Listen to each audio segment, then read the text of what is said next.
But a couple of weeks ago, we told you how the Big Ten and the SEC, they always seem to meet with each other ahead of time before major decisions. Make sure they're all on the same page before meeting with the rest of college football and other conferences to discuss the possible and likely expansion of the college football playoffs. The two conferences hold all the leverage, and they want to make sure it stays that way, right? They're making money. This is a business. And they met, just the two of them, Big Ten and SEC, the weekend of the national championship. And they're meeting again today, Wednesday, in New Orleans, behind closed doors. The future of college football will be shaped by what comes out of today's meeting, and they will discuss the structure for college football moving forward for the playoffs, who gets in, automatic bids by conference, how many, who gets the money, how much. Of course, obviously, all the favorable treatment will go to the Big Ten and the SEC, and, of course, the format and the seedings. Pay attention to the seedings, Oregon, right? That's something that'll come out of this conversation as well. But and then they'll be together in a unified force and then meet with the rest of college football and all the conferences and Notre Dame next week to move forward about the college football playoff plan, likely starting in 2026. We're kind of locked in to how we're going to do it here in 2025. We'll get to that in a second. But clearly, Big Ten Commissioner Tony Petitti and SEC Commissioner Greg Sankey, they're the two most powerful men in college football. And if schools from other conferences don't like what Petitti and Sankey have to say, the Big Ten and the SEC, they can take their ball and go home and do whatever they want. They've got that kind of clout. They've got the money. They've got the TV deals. They got the TV interest. They have the most interesting products on the field. They can do whatever they want. And I believe someday they will do just that. They're going to create a combo super conference, much like the AFC and NFC and the NFL, and play for their own championship. It's just a matter of, not when or if, but when. It's going to happen. It will happen. I'm absolutely convinced of it. And when could come sooner than later, depending on how this meeting goes here today, and then next week's meeting with the rest of college football in Dallas. Interesting take by former Ohio State football coach and Fox analyst Urban Meyer. He said just last week, why in the world would the Big Ten and the SEC share their wealth when they don't have to? They have all the pieces. All right. Everybody else gets the scraps. The Big Ten and the SEC is not meeting today to see how generous we can be to make it fair and equitable for everybody. They're not doing that. They hold all the cards, all the money, and they're not going to let it go. This is not a charity. This is college football. It's big business. All right. And the Big Ten and the SEC are in the driver's seat there. But I thought interesting perspective by Urban Meyer. Now, the Big Ten and the SEC may not get what they want this year, 2025 season, going into the championship January 2026, but maybe the year after that, the 2026 season, because that's when everything kind of resets a little bit. When the 12-team playoff was created, which we just did for the first time, the rules were pretty much locked in stone for the 2024 and 2025 seasons. Any change at all to what they had agreed upon, the format, the football format, it would require a unanimous vote by 10 football FBS conferences and Notre Dame. Again, why Notre Dame has as much power as an entire conference, that's beyond me. You everydayers to this podcast know that's a pet peeve of mine. And hopefully that will change someday. But don't expect any major changes to the 12-team playoff format for this December and this January. The main issue, though, moving forward is where and how to expand the 12-team playoffs. It's expanding. I'll tell you that right now.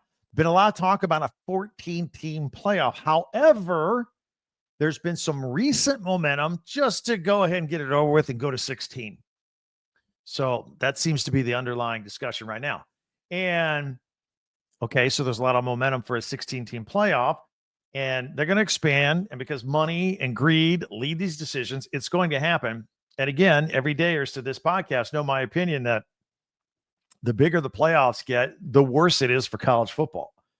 Expansion is just bad. It's a bad idea. We'll get into it again. It's just too much. It's too watered down. We had a lot of blowouts in the college football playoffs when we just had 4 teams. We just had a lot of blowouts in a 12-team format. And along the way, we diminished the importance of regular season games and classic rivalries and conference championships and the regular bowl games. Nobody watches those anymore. And I'm not even going to defend that anymore because that's not as important anymore. But the one thing that college football had over every other sport was the singular importance of every Saturday afternoon. It was a big deal during the regular season. But we go ahead and water that down. Those games don't mean as much because everybody's getting to the playoffs and all play each other again in rematches. That's the crux of my argument there. But, the real decision isn't necessarily about landing on 14 or 16 playoff teams. The real decision here is going to be how many of those spots automatically go to the Big Ten and go to the SEC. All right. That's what Petitti and Sankey are discussing today. And I believe the starting number is 4 each. 4 Big Ten teams, 4 SEC teams automatically in the 14 or 16 team playoff every year. Now, other conferences, they don't like that.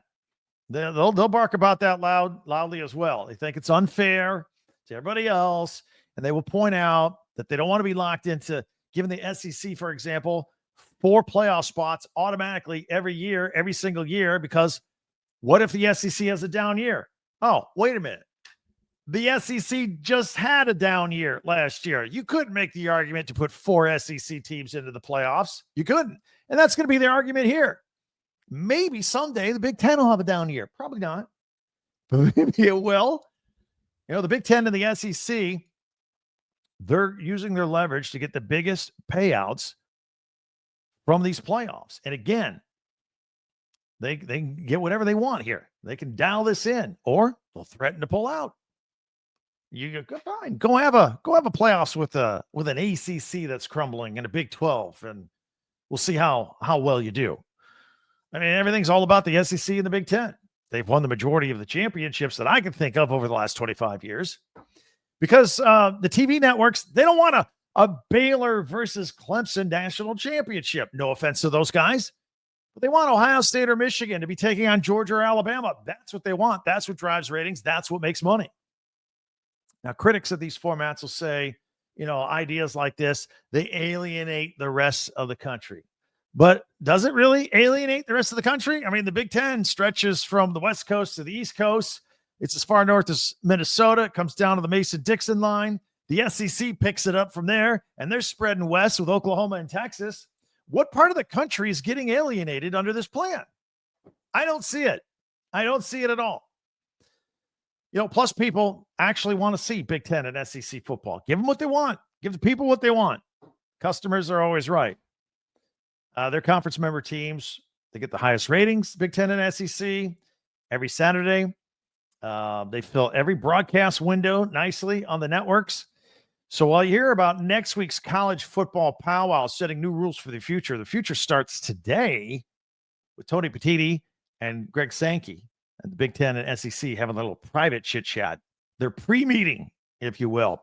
Thoughts and comments? Let me hear them. Fire it up. Love to hear from you on YouTube.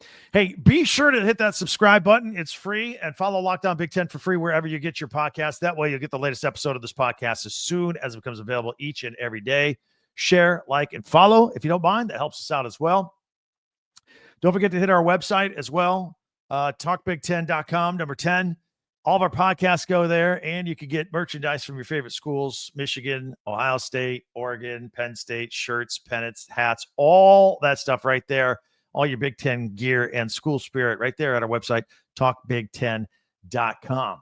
All right, coming up, some other things I want to talk about here. Dan Lanning and the Oregon Ducks, they did what no other coach or any other team in the country was able to do. So I'll tell you what that is. Plus, all of our men's basketball power rankings. We do that every Wednesday. That's all coming up next right here on Locked On Big Ten, your team every day. Tax season is here. Let me tell you about Intuit TurboTax.